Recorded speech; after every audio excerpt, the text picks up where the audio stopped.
My parents consistently treated me like their personal servant. The day before Christmas, Mom smirked. "Your sister's friends are all coming over, just 25 people." She expected me to handle all the cooking, cleaning, and serving. I just smiled.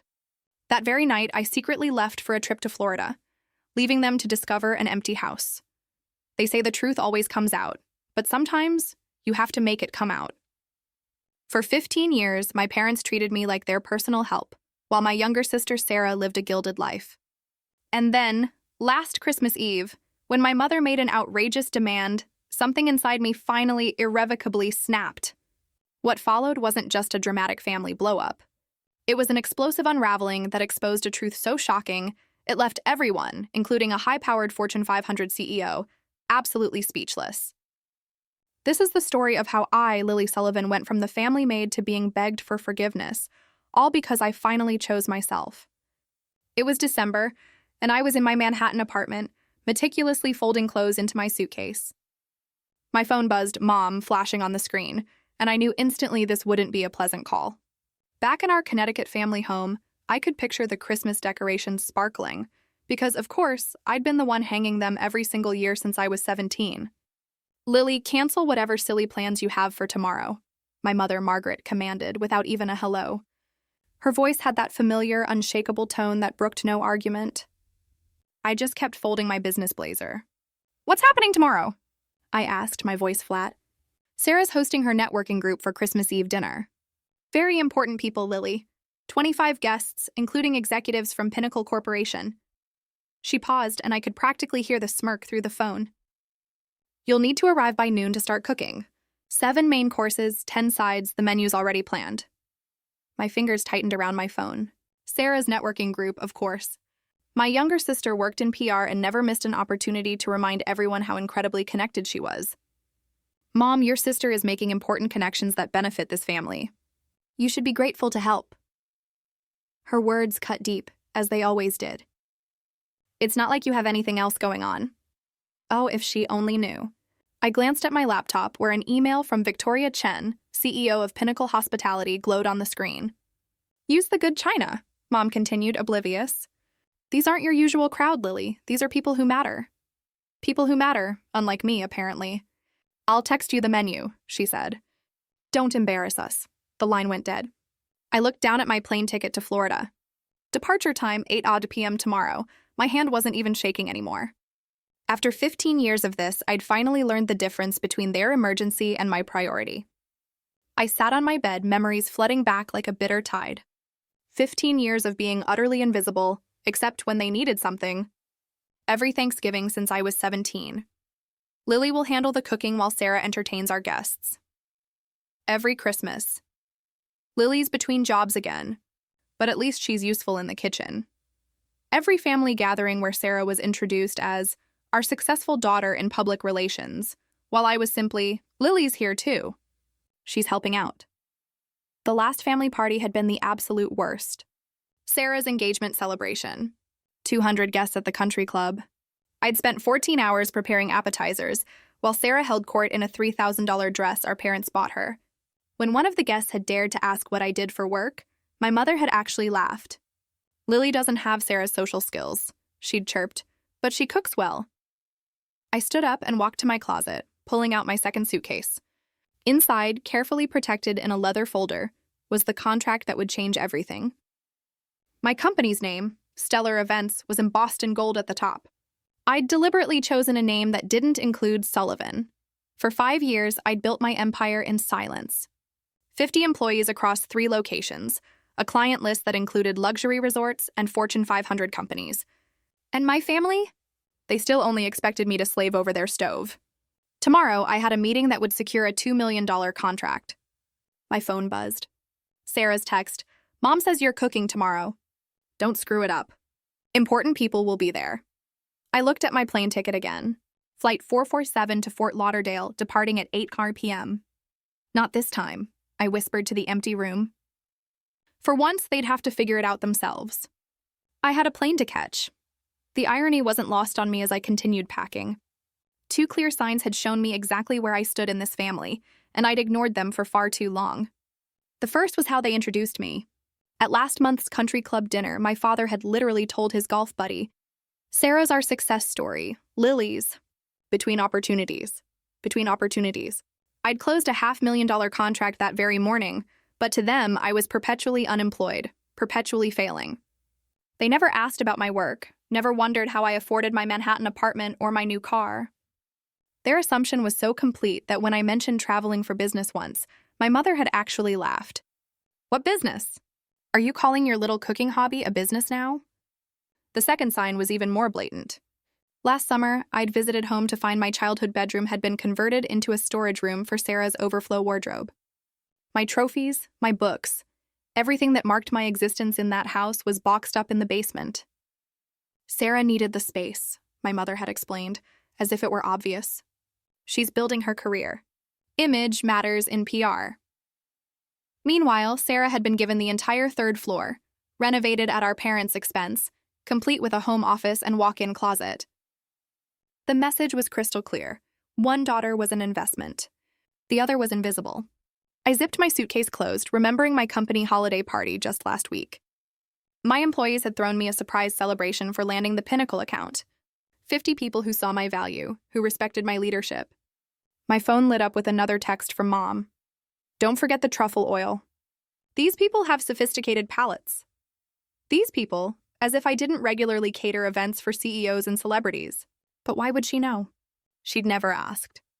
The deepest cut was that they'd never even been curious. Not once in 5 years had anyone in my family asked, "So, Lily, what exactly do you do all day?" They'd created their own narrative. Poor Lily. Can't hold down a job. Lives in a studio apartment. It was actually a 2-bedroom condo. Probably surviving on savings from Grandma. I'd invested that money into my business. At least she can cook. I employed 3 executive chefs. I pulled out my phone and scrolled through my photos. There I was, shaking hands with the mayor at a charity gala I'd catered. There was my team celebrating our 3rd location opening.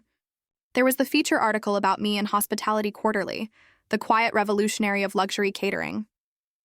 None of these moments had been shared with my family.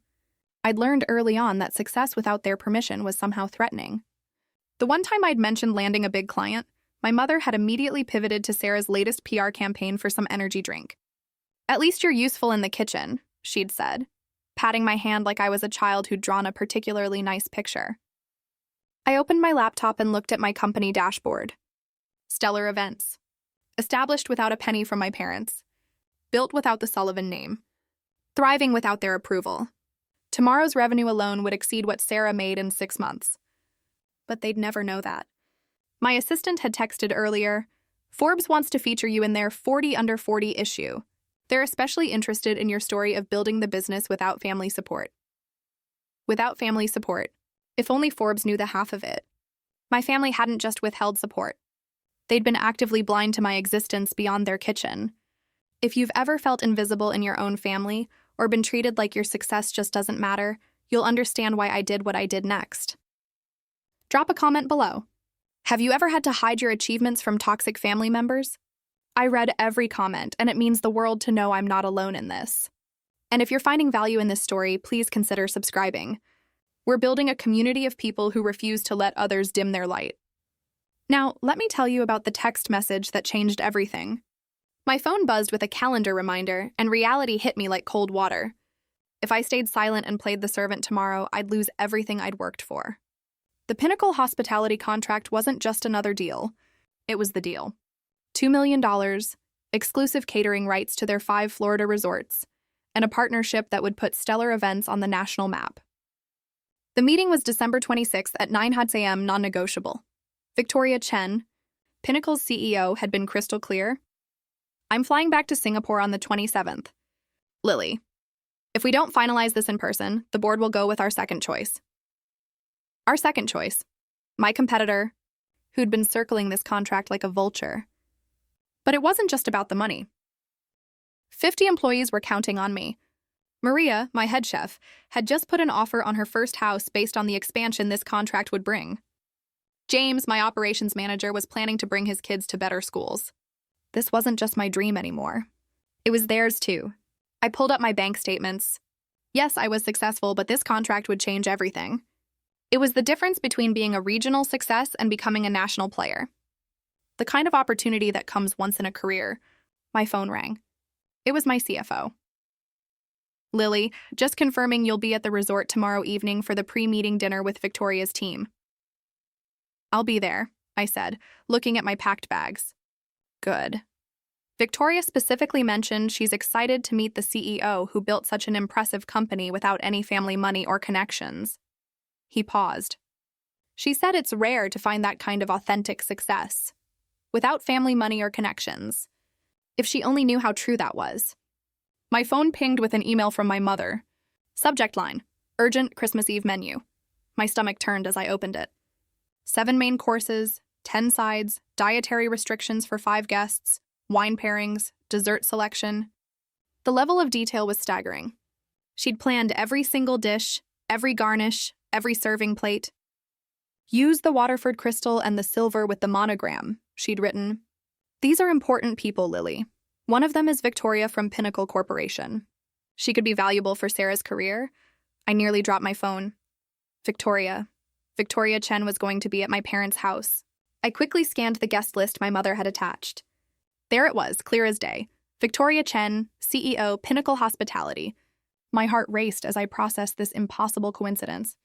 The same woman I was meeting in Florida was going to be at my parents' house, expecting to be served by their unemployed daughter. Another text from Sarah popped up. Mom says Victoria Chen will be there.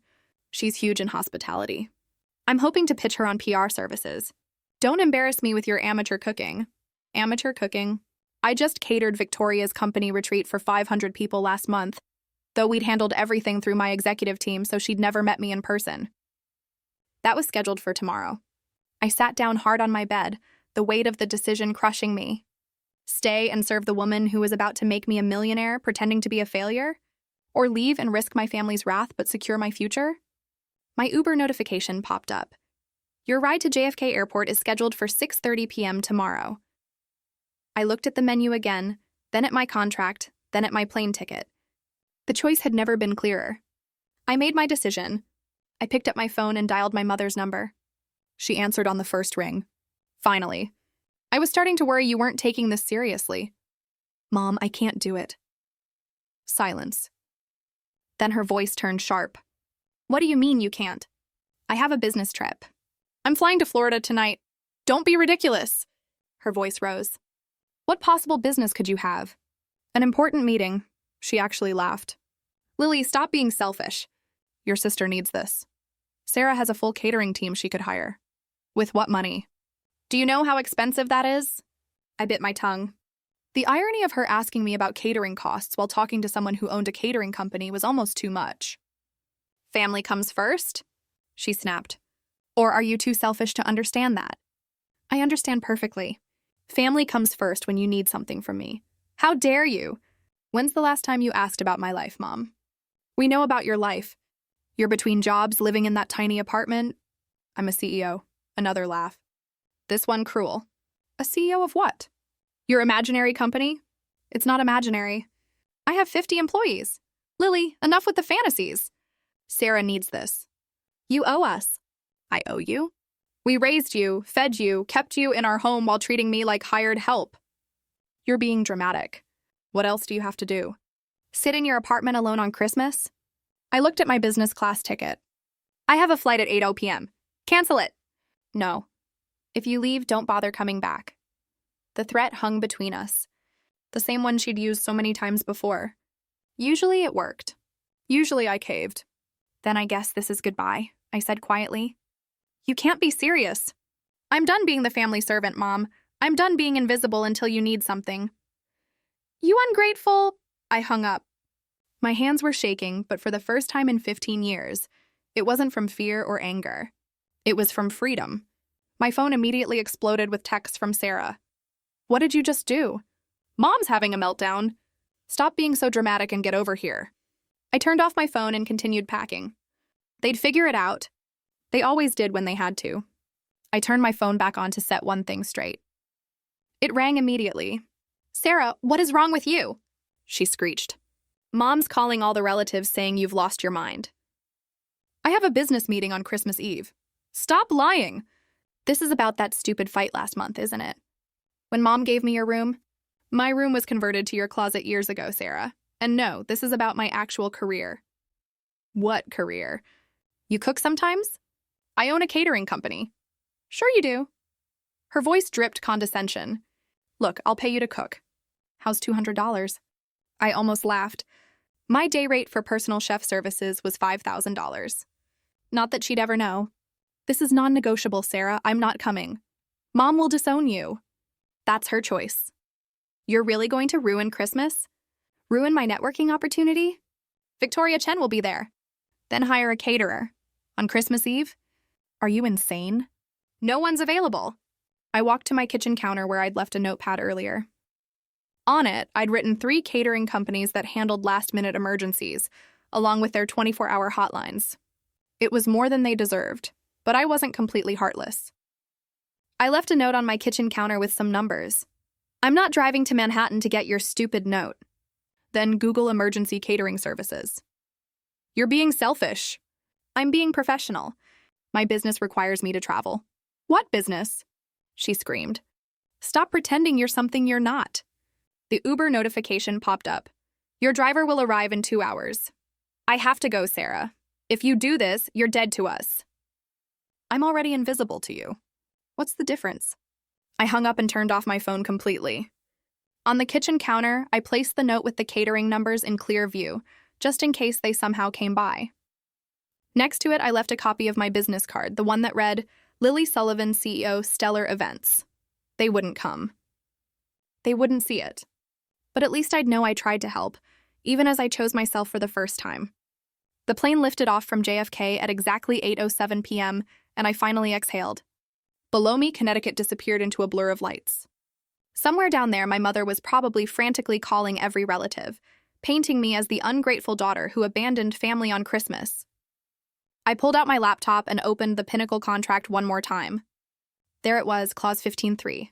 CEO presence required for all strategic planning sessions. Victoria had insisted on that clause herself, saying she only worked with founders who were hands-on. My email inbox showed 17 new messages from Victoria's team, all confirming tomorrow's schedule. The pre-meeting dinner at 7 p.m., the formal presentation at 9 a.m. on the 26th, the contract signing immediately after, pending board approval. I clicked on Victoria's latest email. Looking forward to finally meeting you in person, Lily. I've been following Stellar Events' growth for 2 years. Your reputation precedes you. My reputation. If only she knew that the same woman she was about to partner with was supposed to be serving her dinner at my parents' house right now. A text from my assistant came through the plane's Wi-Fi. Forbes wants to know if they can mention your family background in the article.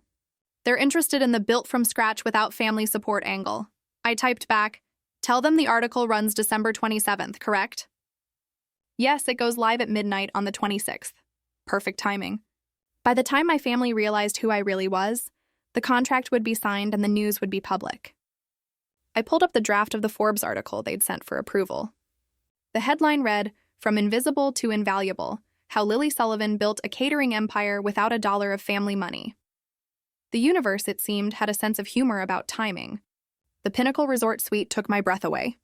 Floor-to-ceiling windows overlooked the Atlantic, and a bottle of champagne waited on ice with a handwritten note. Welcome, Miss Sullivan. Looking forward to our partnership. Victoria Chen. I sat down my bags and checked my phone. 47 missed calls from my mother. 18 from Sarah. Even 3 from my usually silent father. I deleted the voicemails without listening. Instead, I opened my email to find something that made me smile. My PR manager had sent the final proof of the Forbes article with a note. They've moved you to the cover story.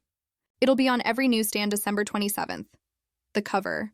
My photo, professional, confident, nothing like the invisible daughter my family knew, would be on Forbes's cover. The article detailed everything. How I'd started with $5,000 saved from waiting tables. How I'd built the company without investors. How I'd specifically chosen to succeed without trading on my family's connections. Another email caught my eye, from Victoria herself. Lily, I'll be arriving late to tomorrow's dinner. Coming straight from a social obligation in Connecticut. Hope that's all right, Connecticut. She was at my parents' house right now, probably wondering where the promised elaborate dinner was. My assistant texted again. The Forbes reporter wants to know if you'll mention your family's reaction to your success. I thought about it. Tell them my family will find out when everyone else does. When the magazine hits stands. That's cold, boss. I love it. I walked to the window, watching the waves crash against the shore. In 12 hours, I'd sign the biggest deal of my career. In 36 hours, my face would be on every Forbes magazine in the country. Sometimes the best revenge isn't revenge at all. It's success they never saw coming. While I slept peacefully in my Florida suite, chaos reigned in Connecticut. According to the text I read the next morning, the disaster had unfolded exactly as expected. By 6 p.m. on Christmas Eve, my mother had realized I wasn't coming. The kitchen remained pristine and empty. The refrigerator stocked with only basic ingredients, and 25 hungry guests were arriving in an hour. Sarah's panicked texts told the story. Mom's losing it. She's calling every restaurant in a 50-mile radius. Everything's closed. How could you do this to us? My father had finally texted at 6:45 p.m. Your mother is having a breakdown. Please reconsider. At 7 p.m. sharp, the guests had started arriving. Investment bankers, PR executives, and most importantly, Victoria Chen, CEO of Pinnacle Hospitality. They came expecting an elaborate home-cooked Christmas Eve dinner, the kind my mother had bragged about for weeks. Sarah's text at 7:23 p.m. We're ordering pizza. Pizza, Lily! Do you understand what you've done? At 7:47 p.m., Mom just told everyone you're unreliable and always have been. She's blaming you for everything. The pizza had arrived at 8:15 p.m. 5 boxes of Papa John's and 3 from Domino's because one chain couldn't handle the last-minute order. My mother, who had spent weeks bragging about her daughter's elaborate cooking, had to serve delivery pizza on her Waterford crystal. Sarah's increasingly frantic texts painted the picture. Victoria Chen looks disgusted. People are leaving. Mom told everyone you're mentally unstable. She said, you've always been the family disappointment. The last text from Sarah sent at 9:03 p.m. Party's over. Everyone left early. Victoria Chen didn't even stay for dessert. Mom says you're dead to her. I put down my phone and ordered room service breakfast. In 3 hours, I'd be having dinner with Victoria Chen. I wondered if she'd mention the disaster at my parents' house. I wondered if she'd recognize my last name. Most of all, I wondered what my mother's face would look like when she learned the truth. The pre-dinner meeting at Pinnacle Resort was scheduled for 7 p.m. I arrived early, wearing my best suit, ready to close the deal of my lifetime. What I didn't expect was Victoria Chen walking in with a story to tell. Lily, she greeted me warmly, though she looked tired. I have to apologize for being late. I just flew in from the most bizarre Christmas Eve party in Connecticut. My heart rate stayed steady. I'd practiced for this moment. Oh, what happened? You won't believe this. She sat down, shaking her head. I was invited to what was supposed to be an elegant dinner party. The hostess, Margaret Sullivan, actually, same last name as you, funny coincidence, had promised this elaborate meal prepared by her daughter. I nodded, saying nothing. We arrived to find absolute chaos. No food prepared, empty kitchen, and the hostess scrambling to order pizza. Pizza for executives and business owners she'd been trying to impress for months. That must have been awkward. It gets worse. She spent the entire evening bad-mouthing her older daughter, calling her unreliable, mentally unstable, a disappointment to the family. Apparently, this daughter was supposed to cook everything, but just disappeared. Victoria pulled out her phone, showing me a photo someone had taken at the party. There was my mother, face flushed with embarrassment, pizza boxes visible on her precious mahogany table. The younger daughter, Sarah, kept trying to salvage things, but it was a disaster. She actually tried to pitch me PR services while serving Papa John's on china plates worth more than most people's rent. Did you stay long? 20 minutes after the pizza arrived. The hostess was so busy making excuses and blaming the absent daughter that she forgot to actually host. It was... Victoria paused, searching for words. The most unprofessional evening I've ever experienced. The woman actually said her daughter was too stupid to hold a real job, so she usually just cooked for them. My hands remained steady on my portfolio. That's terrible, isn't it? I can't imagine treating family that way. Victoria opened her menu. Now let's discuss something more pleasant. Your incredible company. The next part is where everything unravels spectacularly. If you've been waiting for the moment when truth meets consequences, you're about to be very satisfied. But first, what would you have done in my position? Would you have revealed yourself right then to Victoria? Or would you have waited for an even more perfect moment? For the moment, that changed absolutely everything. The next morning, December 26th, I stood in Pinnacle's boardroom, ready to present to Victoria and her team. The contract was on the table. The presentation was flawless, and everything was going perfectly until Victoria's assistant walked in with an iPad. "Miss Chen, you need to see this. There's a photo from that Connecticut party going viral on LinkedIn." Victoria took the iPad, and I watched her face change from curiosity to confusion to complete shock. She looked up at me, then back at the screen, then at me again. "Lily," she said slowly. "This photo from the Sullivan house in Connecticut?" She turned the iPad toward me. Someone had posted a family photo from my parents' wall, the one from last Thanksgiving, where I stood in the background, barely visible, while Sarah posed front and center with our parents. "Is this you?" I nodded. "Yes, Sullivan. Margaret Sullivan is your mother?" "Yes." The room went completely silent. Victoria's team exchanged glances. The legal counsel put down his pen. "The woman who called you unreliable, mentally unstable, and unemployable is your mother?" "Yes." Victoria stood up, walked to the window, then turned back to face me. "You were supposed to cook that dinner, the one that turned into a pizza disaster?" "I was, but you were here meeting with us. I chose my business over being treated like a servant." Victoria pulled up something else on her phone. "Your mother said you don't have a job, that you're a failure who can only cook. She doesn't know about Stellar Events. Your own mother doesn't know you're a CEO?" "She never asked." Victoria sat down heavily. "Let me understand this. Your family has no idea that you run one of the most successful catering companies on the East Coast?" "None. They don't know about your 50 employees, your 3 locations, this $2 million contract we're about to sign. They think I'm unemployed and living in a studio apartment." Victoria's business partner, James, spoke up. "I'm sorry, but I need clarification. The woman serving pizza on Waterford Crystal last night has no idea her daughter could have catered that entire event with 5-star quality? She's never asked what I do for a living. She just assumes I'm a failure." Victoria started laughing. Not a polite chuckle, but actual genuine laughter. "Oh my God." She spent the entire evening complaining about her disappointment of a daughter. "And that daughter is you, the CEO I've been trying to partner with for 2 years. She looked at her team. "Gentlemen, I think we're about to sign the most interesting contract of our careers." Victoria pulled out her phone again, this time opening Google. "I have to know something," she said, typing my name. The search results loaded instantly. "Oh my God." She turned her phone toward her team. "Look at this." The first result was my hospitality quarterly feature. The second was the announcement of my James Beard Award nomination. The third was a Wall Street Journal piece about women entrepreneurs. "Your family doesn't know about any of this?" Before I could answer, her assistant rushed in again.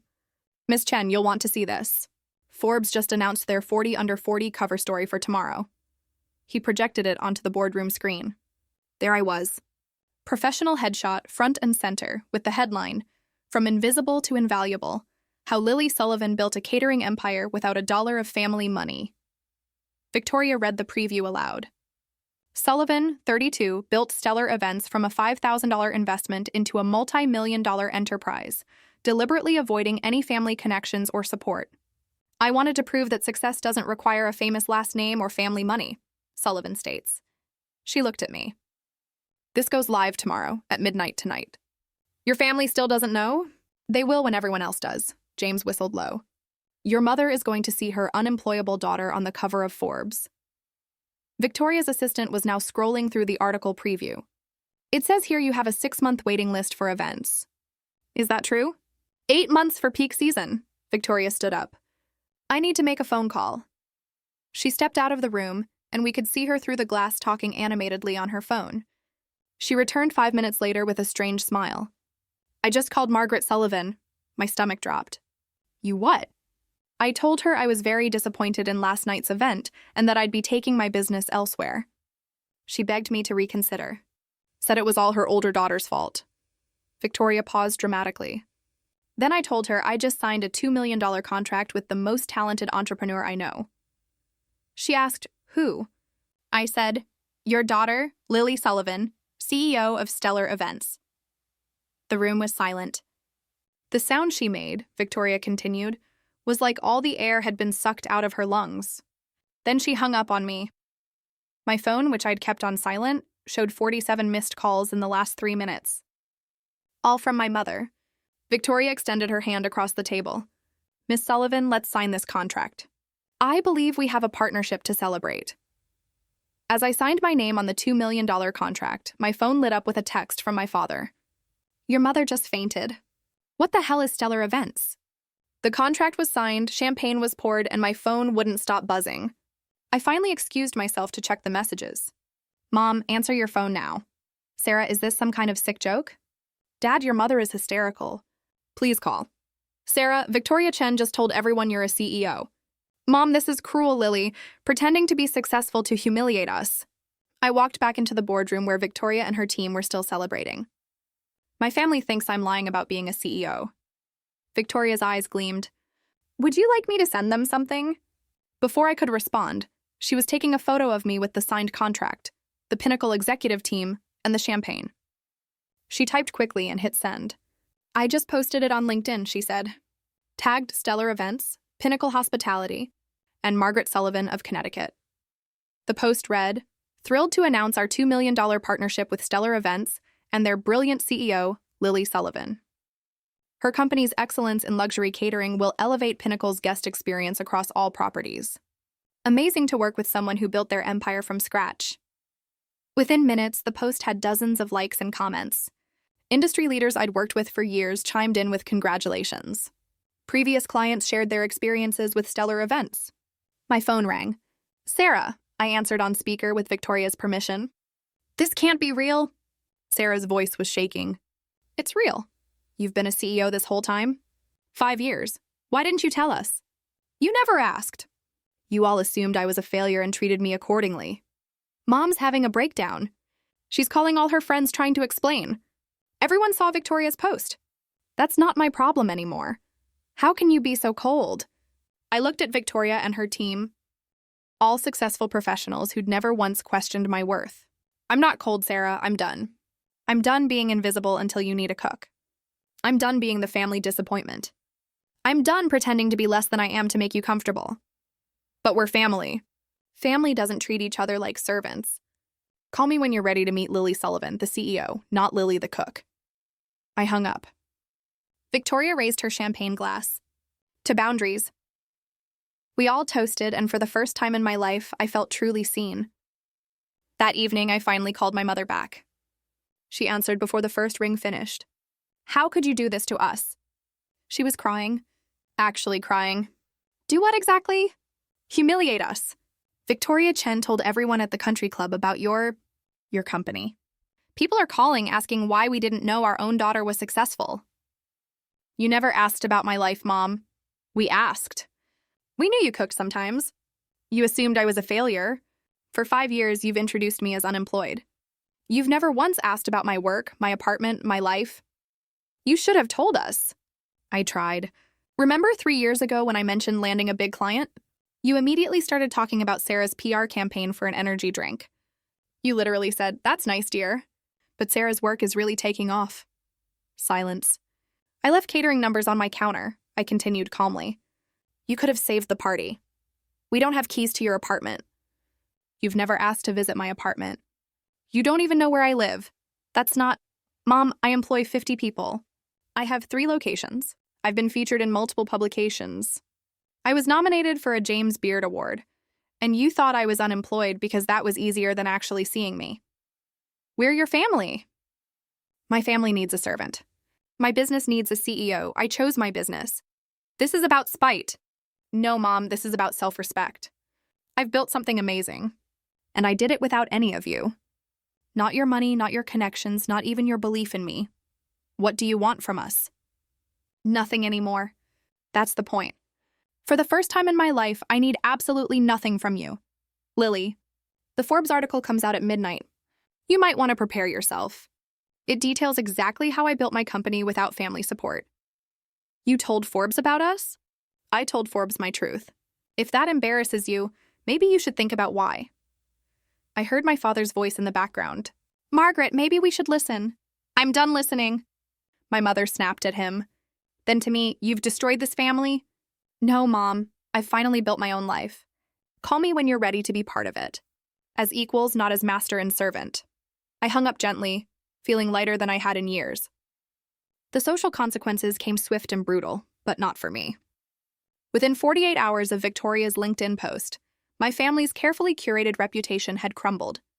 The country club gossip mill was working overtime, and Sarah's panicked texts told the story. Pinnacle just canceled our PR contract. Victoria Chen said they don't work with people who lack family values. That was a $500,000 annual loss for Sarah's firm. Mom got removed from the charity board. They said it was unrelated, but everyone knows. Dad's golf buddies are asking him how he didn't know his own daughter was a millionaire. The Forbes article had gone viral in our Connecticut social circle. The headline alone, "Built without a dollar of family money," was damning enough. But the quote that really destroyed them was buried in paragraph 3. My family assumed I was unemployed.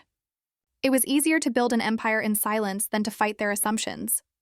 My father finally called me directly, something he hadn't done in years. "Lily, I need to say something." I waited. "I knew you were doing something with catering.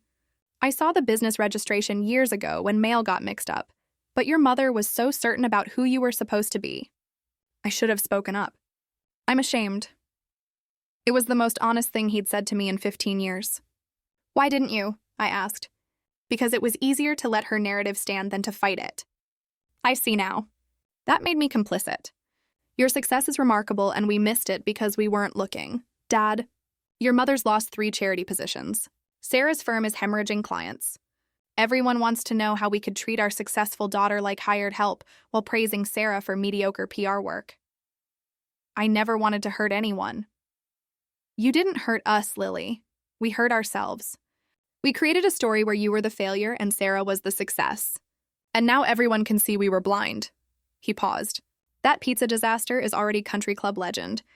Margaret Sullivan, who bragged about her entertaining for years, serving Papa John's on Waterford Crystal while her CEO daughter was signing million-dollar deals. Despite everything, I felt a twinge of sympathy. Dad, I don't apologize. We earned this. Every single consequence.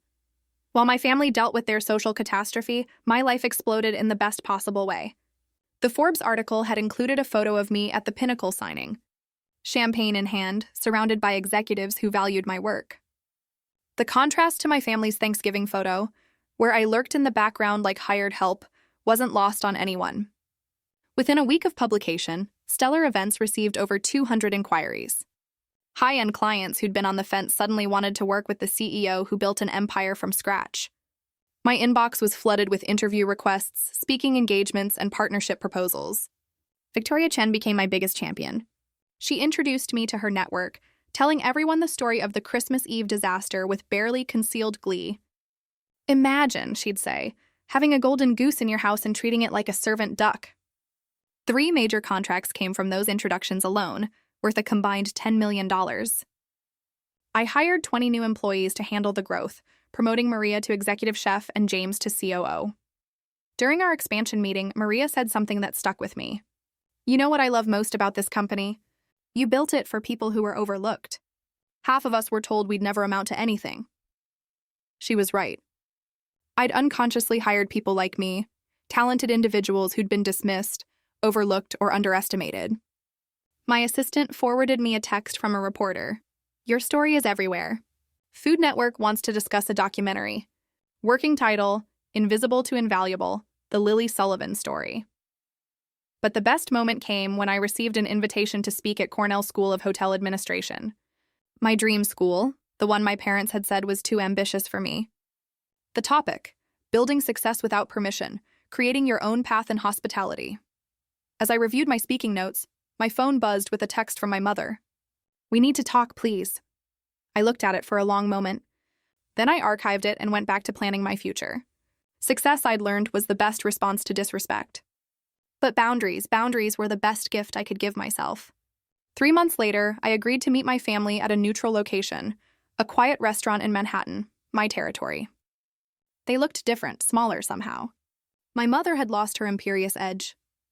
Sarah, her smugness. And my father seemed to have aged years. "Before anyone speaks," I said, setting down a single sheet of paper. "These are my terms." They leaned in to read. 1. Equal respect or no contact. 2. No more servant treatment ever. 3. Public acknowledgement of my success. 4. Genuine apology, not just words. 5. Therapy, family, and individual. This is non-negotiable, I continued. I'll be your daughter, not your servant. Your sister, not your staff. Those are my terms. My mother's eyes filled with tears. Lily, we've lost everything. My reputation. Sarah's clients? That's not my responsibility, Mom. We know. My father interrupted. We're not here to blame you. We're here to ask for a second chance. Sarah spoke for the first time. I was jealous. You were always better at everything, but Mom made me feel special by making you feel small. I see how sick that was now. It was the most honest she'd been in years. I go to therapy now, she added quietly.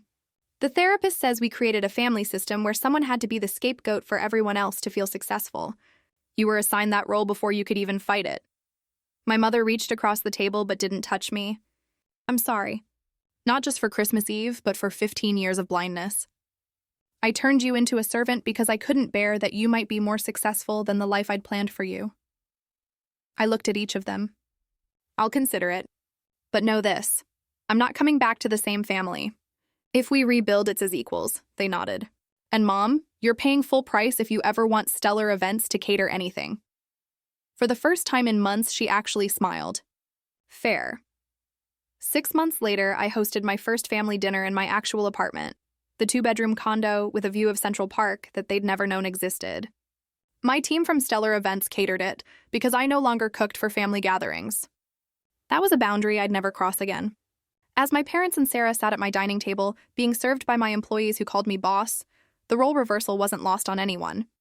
But this wasn't about revenge. It was about truth. I want to be clear about something, I said, raising my glass of wine. Success doesn't need permission. Self-worth doesn't require validation. And respect? Respect is non-negotiable, my mother nodded.